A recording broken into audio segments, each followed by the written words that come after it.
All right, ladies and gentlemen, welcome back to another episode of Battlefront Barrage. Today, I am joined by special guest Marcus from Team Silkie. How you doing today, man? I'm good, thanks. Yourself? Yeah, not too bad, not too bad. So, for the people that are watching at home and don't really know who Silkie is or who Marcus from Team Silkie is, do you want to give yourself a quick introduction? Yeah, sure, no worries. So my name's Marcus. I'm the founder of a channel called Silkie, and basically we create, and I say we because there's a team, we create funny Battlefront videos, or that's what we specialize in. We do create other stuff as well, but predominantly funny moments. And yeah, we've been doing that for about 4 years now. Awesome. So we're going to do the barrage questions today. So 20 questions, a couple of different topics, Battlefront 2, standard Star Wars questions, and then a little bit about YouTube. So you're ready for all of that? Yeah, sounds good, man. Awesome. Let's get straight into it with the Battlefront 2 questions. What is your absolute favorite thing about Battlefront 2? My favorite thing at the moment has to be those commando droids. Yeah, the assassin droids. They, man, I've had a mental blank. Anyway, those droids with the swords, because they are freaking sick to play as, and I have so much fun with them. Yeah, the BX is pretty fun, isn't it? Yeah, them. That's the one. yeah. I knew what you meant. It's like I know what I'm totally a Battlefront YouTuber. I know what I'm talking about. Yeah, 100%. Cool. All right, question number 2. Who is your favorite hero on the light side to play, and why? That would be Luke Skywalker, predominantly because I maxed him out, so I've got the best cards with him. Yeah. So yeah, I have the best chance of getting a half decent streak with him. Yeah, he's really good after the last update too. That new star card he got is amazing. Yeah, I've heard. I haven't maxed it out yet, but yeah. It sounds pretty decent. Yeah, no, it's really good. Give it a try. Will do. Cool. Question number 3. Who's your favorite dark side hero and why? I gotta say, I like Vader. I love his, especially on multiplayer maps, getting that choke going with the lightsaber throw. You can get some pretty sweet combo kills. Yeah, definitely. I think the choke is one of the better abilities in the game. It's just satisfying when you catch like 3 or 4 people with it and you can throw the lightsaber through all of them. I know. It has to be one of the most satisfying moments in the game. Yeah, definitely. All right. If you could change one thing in the game, what would that be? I don't know if this would qualify as one thing, but get rid of all the bugs. I mean, yeah. they create some pretty funny moments for us to work with on our videos, but gameplay wise, it can be pretty frustrating, especially when you've spent all your hard-earned battle points on a hero just to get stuck on some obscure rock. Yeah. Blade of glass. Yeah. I know. I feel like that would be like real good fuel for your channel, is getting all those funny moments when the bugs take over the game. It's kind of like a love-hate relationship at the moment. 100%. So question 5 is, which hero or villain would you like to see most in the game in the future? Oh, I mean, Ahsoka would be pretty sick. Yeah. Ahsoka would be nice. Yeah, she's definitely got my vote. She's one of my favorites. Yeah, I reckon if they worked that dual wielding out, it could be a really sweet style of gameplay that would be different to most other heroes. Yeah, definitely. And I feel like because they have Grievous in the game already, like they're sort of halfway there, I guess. You just have to change the style of it for Ahsoka. Exactly, because Grievous is kind of like, the gameplay never really felt, no, for me, it doesn't really feel as much like dual wielding because it still is just that attack kind of block style. But if you had it more like if you worked to kind of more like an ARC trooper, where heroes different triggers control different lightsabers and all that kind of thing. Yeah, that would be sick. I think it would completely change the dynamics for her, and yeah, make it pretty cool. 100%. That would be so cool. Hey. Hopefully, fingers crossed. Yeah, that's it. All right. In your opinion, what's the most broken thing in the game? Like one specific bug that you could pull out from your brain and just say, yeah, this is probably the most broken thing right now. That is a good question. Right now, I'm not 100% sure because I actually haven't played the game in about 2 weeks because I've been pretty busy and stuff. But for me, it was just always getting stuck as heroes in like random places. Yeah. That's really annoying for me. Like I know there's another issue where with the block, like people are shooting through blocks and stuff. I think that probably has something to do with my internet because, you know, Australian internet is terrible, not the greatest. So I don't know if that's a bug or just my internet hating me. But yeah, getting stuck in random places, that's a little bit annoying. Yeah, definitely. I know I've been stuck on like rocks and walls, and like you said, like a blade of grass can get you stuck occasionally. So frustrating. Cool. All right. If you could pick one star card in the game to call your favorite, what is it? Even though I got the nerf, I really like Boba's Barrage because I really have fun playing with his him, especially because of his mobility and the jetpack. And I love, raining fire down on the rebel scum below. Yeah, that's it. So much fun. And his that's probably one of my favorite abilities in the game. If you get a clean 3 or 4 kills with the rocket barrage, it's so good. Yeah, it's pretty fun. Yeah, cool. Which is your favorite trooper class in the game? Favorite play style, as in the style that I could probably spend the most time playing, would be specialist, just because I enjoy the whole kind of sneaky aspect and more tactical approach. Yep. But I'm definitely more effective with the assault class. When I do stream, I'll definitely play the assault class because as specialist, it's a bit hit and miss, literally. Yeah, that's it. Like the stormtroopers. Yeah. Except 3 or 4 times worse than the stormtroopers. If that's possible. Cool. Unfortunately, it is. Yeah. What is your favorite map in the game? That can be GA, Heroes vs Villains, any map that you can think of. Any map. Yeah. I love Capital Supremacy. That mode is by far my favorite. And I really like Geonosis. Just, I don't know, it just brings back memories from, the Clone Wars movies and TV shows. The original Battlefront 2 used to play Geonosis on that with friends. And yeah, it's just partly for the map itself. I enjoy the map itself, but the nostalgia that kind of comes with it. It's really fun for me. 100%. It definitely feels very original Battlefront 2 when you play it. Yeah, that's what I like about it, definitely. Yeah, cool. All right. How do you think Battlefront 2 could be improved? That is a good question. This probably, I don't know if this is the answer you're looking for, but I think if they got a decent marketing campaign behind the game, it would drastically improve because the player base would expand. Because I feel like there's still a lot to work on. Obviously, we mentioned bugs and stuff like that earlier, but I think ultimately, if they could just grow the community a bit more, because loot boxes are gone, and still so many people think that Battlefront 2 is pay to win, which is ridiculous. Yeah. So yeah, if they could put a decent marketing campaign behind this game, I think it would probably do more for the community than bug fixes, updates, all that kind of thing. Yeah, definitely. I think if they could get the game to a steady state where majority of the bugs were taken care of, and then they could get some marketing behind it and really draw some players back to it, it'd definitely be a good thing going forwards. And the thing is, if they did get a marketing campaign going and people did start buying and downloading and playing the game, then hopefully EA would recognize that and go, hey, we need to put more devs on this game because people actually still enjoy it. So it would kind of be a feedback, kind of like a self-fulfilling prophecy, which hopefully the more attention would then provoke or induce EA to put more work into the game, therefore fixing bugs, adding more content, etc., etc. Yeah, give it some more support because the player base is still growing and things like that. Exactly. Yeah, that would be awesome. That's the dream. Yeah, fingers crossed again. Yeah, cool. If you could add anything to the game, what would it be?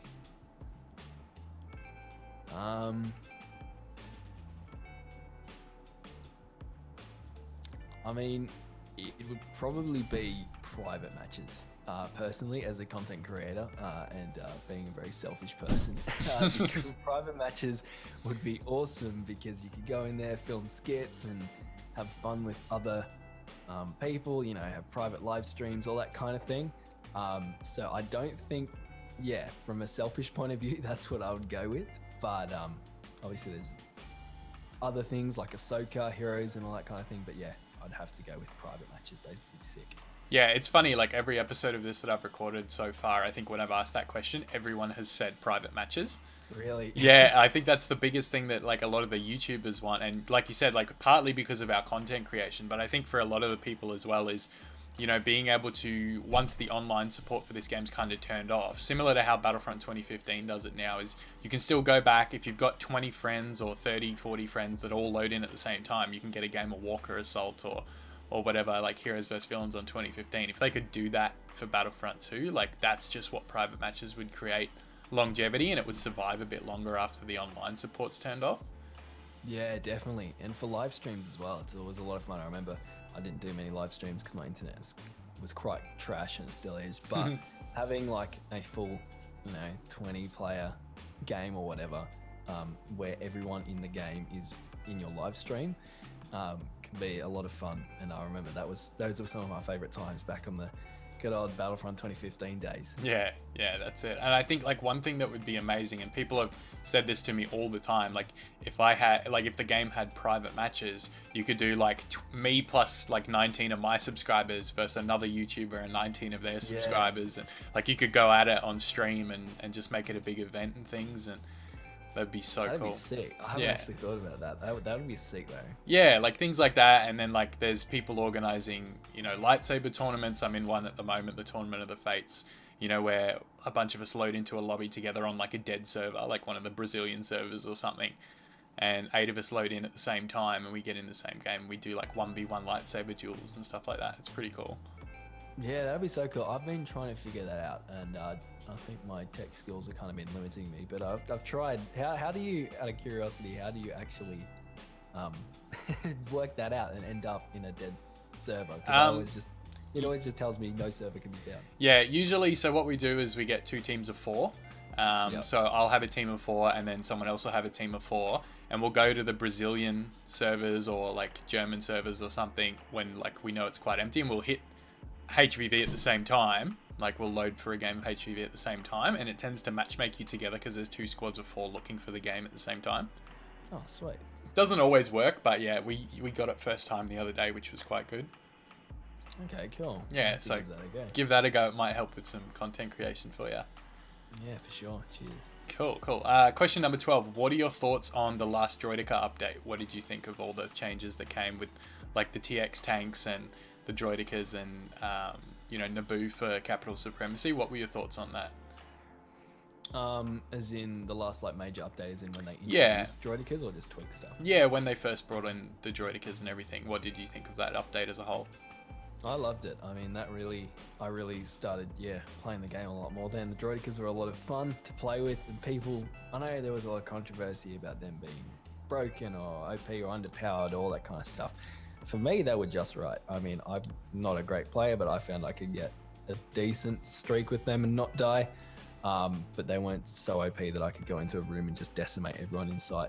Yeah. So I was quite happy with that update overall. Mm-hmm. Yeah, I think one thing, like I made a big video like after that saying that the Droidekas were underpowered because that was just my first opinion, but I realized it was kind of to do more with the movement of them and like how quickly you could, or how the lack of how quickly you could get away from a certain situation. So if you're just pulling up on a full squad trying to melt them, like it's not going to end well because you can't get away once you start to take damage just because it's too slow.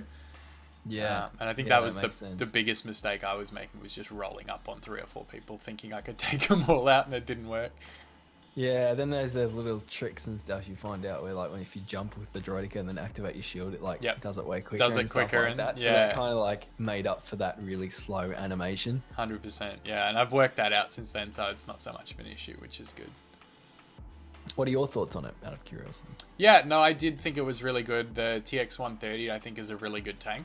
Very powerful. It's a good counter to the tank for the Separatists. And Naboo is my favorite capital supremacy map. I don't know why. Naboo's my favorite GA map, and now it's my favorite capital supremacy map. It's just something about, the streets of Theed that I love. But overall, a really solid update. It didn't introduce too many bugs when it came out. I think it was the updates following that introduced all the bugs we currently have. But yeah, overall that was really, really solid as an update. Yeah, it was quite good. I mean, I didn't really talk much about Naboo and the tanks, but I know for me, because the beta was on Naboo, and I know it was a long time ago, but I played so much of Theed. It's never been one of my top maps because I just kind of got sick of it because I played it like 24/7 in the beta. I know it's been a while. Yeah. But Yeah, I don't know. I mean, the map itself is pretty good, and tanks are pretty fun. But yeah, Droidicas are definitely the standout for me. Nice. Awesome. Well, like, talking about Naboo and maps being added, what map would you like to see added in the future? I mean, Felucia is already getting added, so that's going to be sick. Yeah. Again, original Battlefront 20 or Battlefront 2 maps being added back again for the nostalgia. Yeah, definitely. I would love to see Mustafar. Yeah. That Mustafar map from the original Battlefront 2, that was probably one of my faves. So I reckon that'd be, if they worked it out, that'd be a pretty cool map to muck around on. There's all those, especially for like heroes versus villains, because there's those inside areas, then there's the lava kind of platforms, and it could make for some fun heroes versus villains gameplay. I could just imagine like being out on the lava platforms and playing Darth Maul or someone and throwing Anakin into the lava would be like the most satisfying feeling ever. And like you could take like burn damage on the edges of the lava and stuff. Like if you get too close, that would be sick. Yeah, it'd be pretty fun, and it'd be an awesome looking map as well. Like, can you imagine the like cinematics and like graphics with the lava and the reflections and stuff like that? It'd just be sick. Yeah, 100%. That would be very cool. So in terms of the future of Battlefront 2, obviously they've announced later in the year we're going to be getting some Rise of Skywalker content. What type of things would you like to see from that content drop in terms of Episode 9?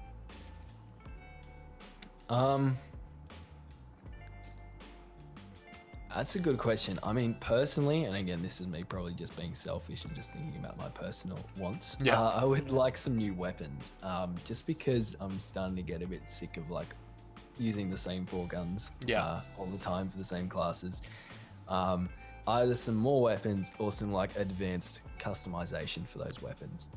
Just because sometimes playing with the same weapons, and I know they have been tweaked in bug fixes and all that kind of thing, but it does get a little bit repetitive. And if they added some cool new weapons in with some cool different play styles and whatever. For example, like they added the bow rifle later in Battlefront 2015. Yep. I think it could make for would really refresh the play style just for the standard troopers. Yeah, 100%. And like you said with Battlefront 2015, I think that was the Rogue One update when they introduced Jyn, because she had the bow rifle. No, she didn't have the bow rifle. She had the A something. Yeah, the one that the customizable one. Yeah, that's right. One. But it was around the time of that update when they introduced the bow rifle, and I think with them adding a new weapon with the clone commando, I feel like if you just open that up for, you know, the assault class or the heavy class or whatever, you know, that would be really cool to see that you get it on a reinforcement or a hero, and then they chuck it in for infantry as well. I feel like that shouldn't be too much of a difficult thing to do, but then again, I don't know game development. Yeah, it doesn't seem like, I mean, obviously I don't know game development either, but you'd think it'd just be kind of like a reskin, and then just some changes to like damage and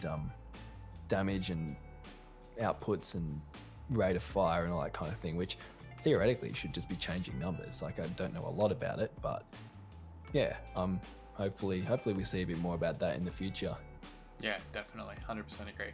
Cool. And the last Battlefront 2 question we have, so with the Rise of Skywalker content, again, going off the back of that, we know that in the Rise of Skywalker, we're going to be getting Sith troopers. Do you think they could potentially be a reinforcement that's coming to the game? And if so, what would you like to see in that kind of reinforcement style? What would you want it to be? I know we don't know a lot about them, but just give me kind of your quick thoughts on that. I mean, in terms of, do I think they'll add them? I mean, I have no idea. Mm-hmm. But if they did add them, I would just like I keep saying, I would like them to add or introduce it in a way that we introduce a new kind of play style, because I'm all for always adding in new play styles, because I've been playing this game for a while. Sometimes it can get a bit repetitive. Yep. So just anything that adds in a different kind of feel or play style, I'm all for it. So yeah, if they could figure out a way to add those in, and change up the play style, that would be a win in my books. Yeah, 100% agree. I think they could, you know, with the limited knowledge we have on the Sith Trooper, they could be really cool. And even just seeing the red armor running around the battlefront would be really sick. Yeah, that would be cool. Cool. All right, getting into the general Star Wars questions now. The first one is, what is your favorite Star Wars movie? That is a really good question. I actually really like Solo. I don't know. I know it's not an OG or anything, but I really enjoyed it. Probably because I went into it with some lower expectations, and I watched it a long time after the release. Yeah.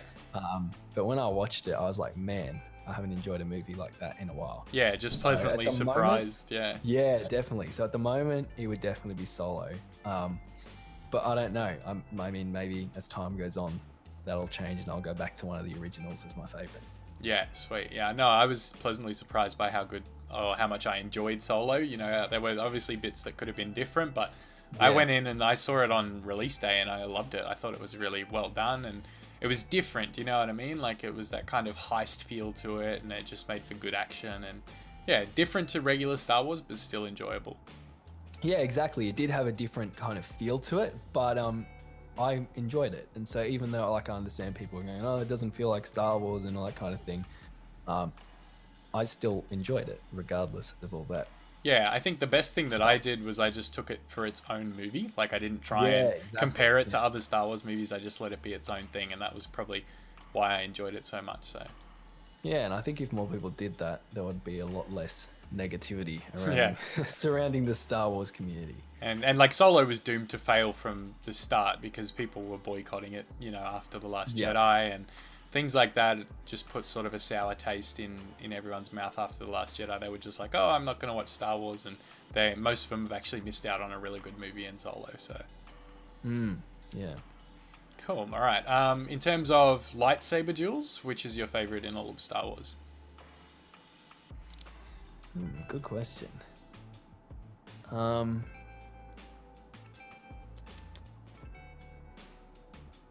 I mean, the Darth Maul, Qui-Gon and Obi-Wan. Yeah. Maul, that was a pretty iconic duel. Yeah, definitely. Or trio. So that was pretty enjoyable to watch. I was just watching that again the other day because sometimes you're going through clips or videos and you see a clip from something that reminds you of like a certain clip from the movie. Yeah. And you go search it up on YouTube and watch it again, crank up the volume on your speakers and like, yeah, this is sick. Yeah. So that's probably my favorite at the moment. Nice. Yeah, cool. Who's your favorite character in Star Wars?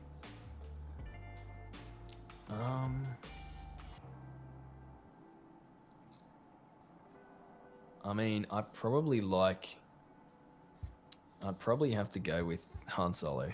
I mean, yeah, I don't know. He's got a really funny attitude, funny yet badass kind of attitude, and I just find it really entertaining. And I like it how I do like how he played, how Harrison Ford played in the later release movies as well. So yeah, overall, I think he'd have to be my favorite character. Cool. Yeah, nice. And leading off the back of that, what's your favorite duo in Star Wars? So your favorite pairing, is it, you know, Obi-Wan and Anakin? Is it Han and Chewie? You know, if you had to pick a pair of characters, who would be your favorite? I think it'd have to be Han and Chewie. Probably an obvious answer there, but leading off the last question, but yeah, pretty iconic duo. Yeah, definitely. I think a lot of fan favorites come through Han and Chewie, and I think they're very relatable in just like Han's sarcasm a lot of the time people can relate to, so. Definitely, yeah. Cool. And a bit of a fun one for the last one. I hope you're up for it. I am. Cool. If you could marry one person from the Star Wars universe, who would it be and why? Oh, man.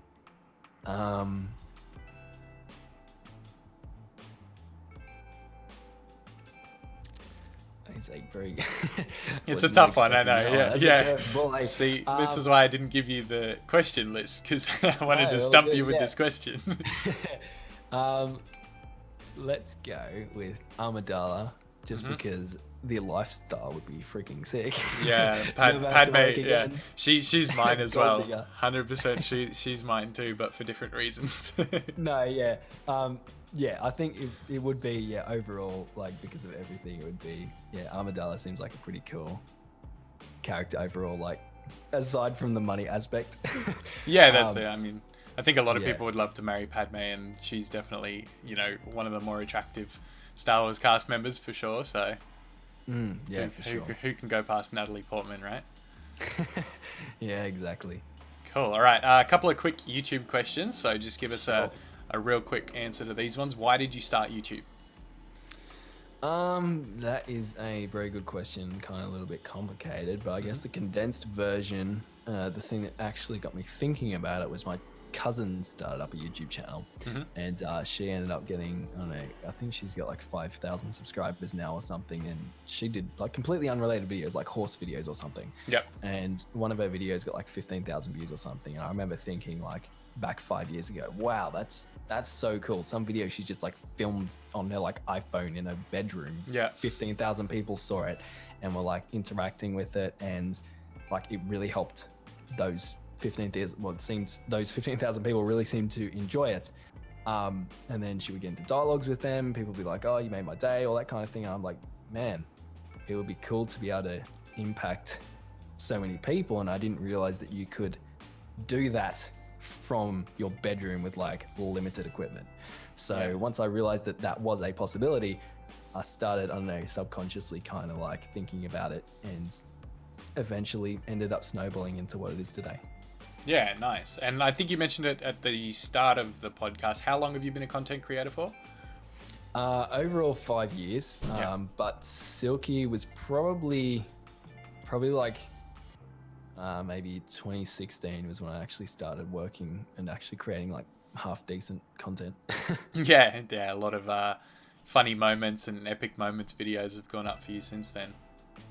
Yeah, well, I guess when I say half decent content, I probably wouldn't class myself as a half decent content creator, but I think compared to what it was, and most of those videos have been privated now, fortunately.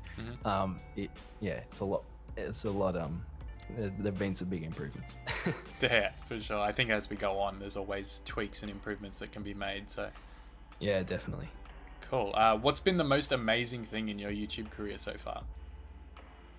The most amazing thing is probably just the messages. Like, for me now, subscribers are cool, but I really don't like if I get another 5,000 subscribers or whatever. I mean, great. It's just a number. But I really enjoy getting messages from people, and I guess the two ways I've had that is just through people reaching out to me because of Silkie, and had some messages where one guy was like thinking about suicide and no one cared about him, and then just through some weird interaction I ended up talking to him, and because of someone was showing him attention, he decided to reconsider and stuff like that. And then obviously at the moment I've been doing a lot of work on a project I call Grow Your Gaming Channel, which is basically helping other people to grow their gaming channels, because there's like no content out there for that, and like you would know how difficult it is to just kind of like grow your gaming channel from the start. You're just kind of like clutching at straws. There's so many different things to work on, like should I do with thumbnails, whatever. And that has been really cool because I've really been able to work with creators up close, and because of my experience I've been able to help them out, and then they in turn have been able to go out and help other people and grow their audiences, and that's been like, I find that really fulfilling. Yeah, especially like I think getting started is the hardest part. Like I always say this to people that I talk to that ask me about, getting started on YouTube. The first 1,000 subscribers is probably harder than anything you'll deal with after that. Getting the initial startup and figuring everything out, what to do with certain videos, how to edit, how to do thumbnails that are effective, like how to title and get tags in there. I think that's really the figuring out stage is probably one of the hardest things about it. 100%, and it's harder in more ways than, because I've tried to look at this and analyze it to work out like a program to help people out, and like there's obviously the technical stuff like that, and then there's a financial side. People think they have to spend like hundreds of dollars on equipment. Then there's the mental side where people are like recording videos and they're like, these videos are crap, and then they're still wanting to create YouTube videos, but they're having trouble with the learning curve, and they're having trouble kind of being judged by people because their videos aren't as good as they would like them to be at the start, because they don't know how to use all the software and they haven't built up the confidence to make good commentaries or voiceovers or whatever it is. So there's a whole bunch of different things that you don't think about, and it's really just a constant pull towards entropy unless you are lucky enough to stumble upon or be taught the things that actually matter and the things you'd actually focus on when trying to grow an audience. Because there's an interesting rule, and I might be rambling here, but there's an interesting rule that is applied to business, and I find it applies to YouTube as well, is it's called the 80-20 rule. Like 80% of your efforts will achieve about 20% of your results, and 20% of your efforts will achieve about 80% of your results. So the trick is with becoming good on YouTube is that's pretty much the same. I would probably say it's like a 90-10 rule. 90% of the things you work on, like that edit that you spend so much time on in your video that's like right near the end, or creating like a really fancy outro, that's not actually going to achieve anything. And then the 20% of your results just happen to achieve 80% of your, or the 20% of your efforts just happen to achieve 80% of your results. So it's trying to find those 20% of tasks that are getting you your 80% of results, and then kind of flipping the table. So it's really interesting, like little dance, but when you figure it out, it's pretty cool. Yeah, that's actually a really cool way of looking at it. I've never thought of it that way. So good little insight from you there.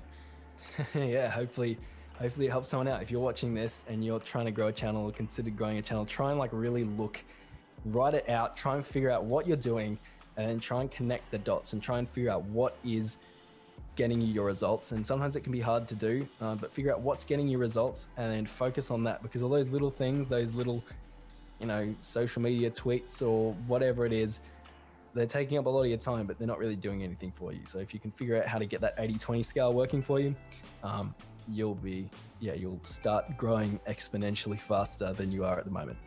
There you go, some tips from the master. For those of you watching at home, links to not only the Silkie channel, but the Grow Your Gaming channel will be in the description as well. So make sure you guys check those out. It's all good. It's all good. It'll help some more people out. So hopefully, I mean, I've got all this free content, hopefully as well, but I'm working on a beta program, which is being launched at the moment. I mean, it kind of sold out in like the first day, which was a little bit surprising, but I was happy about that. So 20 people completing and working through that. And then once I've worked out all the kinks, hopefully that'll be released. So if anyone, obviously check out the free content first and whatever, but if you do want to further anything, or you're still having trouble, you're more than welcome to message me about that, and maybe we can have a chat about expanding your audience, because like I said, it's one of the things I'm really passionate about, and it's one of the things that I find really fulfilling. Yeah, there you go. So another option for you guys looking to create content at home. And in terms of YouTube and things like that, this leads me into the next question. It's a lot about, I've found it's about balance, and how do you find balancing the rest of your life with YouTube? Yeah, that's a good question. So the best thing I ever did once I started growing, like this is aside from like balance right now, like obviously it was different when I was trying to get my first 1,000 subscribers or first 100 subscribers even, just because it's a completely different ballgame. But now it was finding a team of people who are passionate about similar things as I am, and then like joining that team and then creating content together, because I figured out that I couldn't keep doing it on my own. And I was just gonna burn myself out. So figuring out, first of all, a team of people who could help me out, and in turn I could help them out with something, and together we could grow together. So that's Team Silkie. So I've got some awesome people who help out with that and create some really awesome content. And then the other thing was that, as terrible as it is, unfortunately, YouTube does require you to make some money if you want the channel to be sustainable, because all this work you're putting into YouTube is taking away from time that you're either studying to get a job, working an actual job, whatever it is. So if you're like working like I am at the moment, or studying or whatever, if you want your channel to be sustainable and you want to actually grow a long-term community, you have to look at options in terms of monetizing your channel, and like Google ads and all that kind of thing isn't really good enough.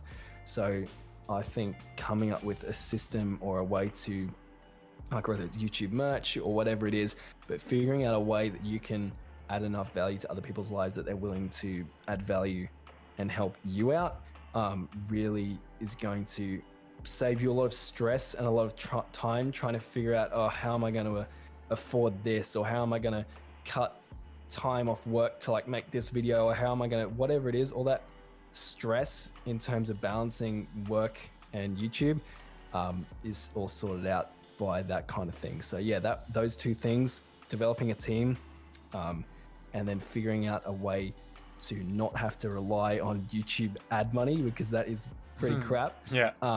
Were two massive game changers for me, and really made it a lot less stressful and a lot more enjoyable. Yeah, agreed. And I think it's funny that you mention, balancing it and the way you use your team. And that's probably a lot more effective than sort of something that I do, because I do all my work myself. But, another option for those of you guys that aren't looking to build a team, something that I find myself, and I don't know if you're familiar with Gary Vee at all. Yeah, I know. He's a cool guy. Yeah, so I watch a lot of his stuff, and his thing is, you need money right now. So sure, work a job or go to uni to get yourself a job. And that's sort of your 9 to 5, but then your side hustle needs to be, what are you doing from 6 p.m. till 2 a.m.? Do you know what I mean? Like, yeah. you've got to have, if you really are serious about YouTube or being successful or things like that, building a business, if you're working 9 to 5, you need to optimize that time 6 to 2 a.m. 6 p.m. to 2 a.m. needs to be your side hustle, your grind. You need to be doing something like that. And I give myself an hour to go to the gym, sort of an hour to eat and chill out, and then I'm all YouTube. Do you know what I mean? Like, I'm just pumping out live streams or working on content or things like that. So I think that's another tip for people that aren't looking to build a team. You can do it by yourself as well, as long as you manage time. So yeah, definitely. I think you can do it by yourself. I think you have to also be careful, because like I said, I was doing that for a couple of years, and it really started to, the grind was really starting to get to me, and I was really starting to burn out.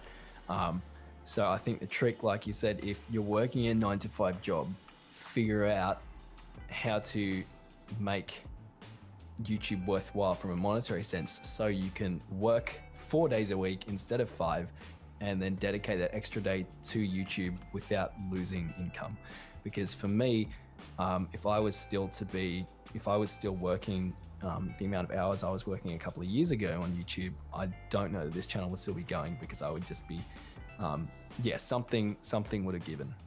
Yeah, 100%. And I think self-awareness is a big part of it as well.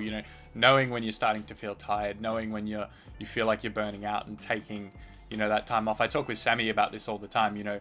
Battlefront 2, again, and you probably experienced this, yes, it gets stale and it gets frustrating, and sometimes it's hard to find the ability to play it, because of, you're always playing it to create content. But sometimes a week or 2 weeks off, makes the world of difference. And having that self-awareness in, grinding and creating content, sometimes you just need like 3 or 4 days where you just chill out and you don't stress about it, and you come back really refreshed and ready to go again. And I think that's something, if you're doing it by yourself, that's 100% worth considering, because you may be worried about, if I don't put up content, I'm not going to grow, but it's better than burning out and feeling like shit. So yeah, definitely. And it's that issue where if you are putting out too much content, you can sometimes get too fixated on just putting out content, and then if you take that break and step back for a couple of days, even though it feels like you're slacking off and wasting time, you come up with routines or ideas or whatever that makes your workflow more efficient. So for the next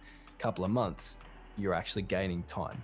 So you're gaining that time that you took off back, and making your life much more efficient and coming up with great ideas and all that kind of thing. So yeah, I agree 100%. I think taking a break is really, really necessary at times. Yeah, definitely. And the way I look at it, it's similar to working a regular job. Like, when you work a normal job, you work and work and work, and you build up annual leave.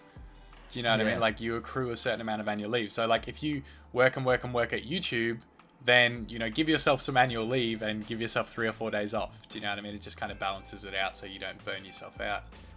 Yeah, definitely. Another thing that I find is helpful is there's some sites that you can, and I don't know if people are interested, I guess they can comment, we can leave a link or whatever, but there are some sites where you can hire virtual assistants. And they are actually really cheap. Like, you can get like $3 to $5 an hour to do work, and people go, you're just exploiting other people. But if you look at it, like, an engineer, a qualified engineer in the Philippines is earning like $500 a month or like $400 a month or something. So if you're paying these people like $3-4 an hour, that's actually, they can have a pretty decent life for that. Yeah. And they have a lot of skills. Like you can offhand your thumbnail creation to them. You can offhand the stuff that is kind of required for YouTube, but is not actually, doesn't actually have much creative value. Yeah. And then you can focus all of your efforts on the content or the side of things that actually only you can do, and is kind of makes you different and kind of makes you creative. So I think, yeah, even if you don't feel like you can have a team because your content is primarily focused around you, trying to outsource some of that extra more mundane work can really be a game changer in the long term. Yeah, 100% agree. And again, that's part of balancing everything. And, you know, if you can't do it all yourself, is kind of offhanding it to someone else and getting some help. Yeah, definitely. Cool. And real quick, just to wrap it up, what are your favorite types of videos to make?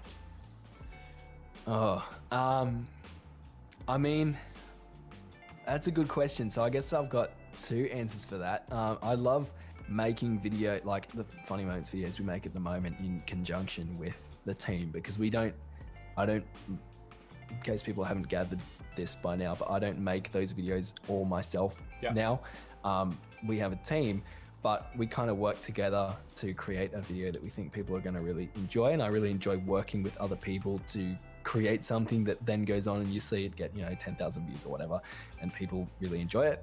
But for me, if I was just editing the video, I really enjoy making trailer parodies. So I just love, I don't know, I like having wisecracks at EA's trailers and making them making them a bit more lighthearted and comedic. So yeah, those are always a lot of fun to make.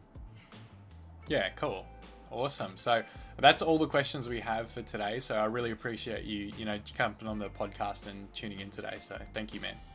No worries, man. It's been a lot of fun. Yeah, definitely. And for those of you guys watching at home, I know this was probably a bit longer than the regular episodes, but we just really had a good chat, and hopefully you found some value in it.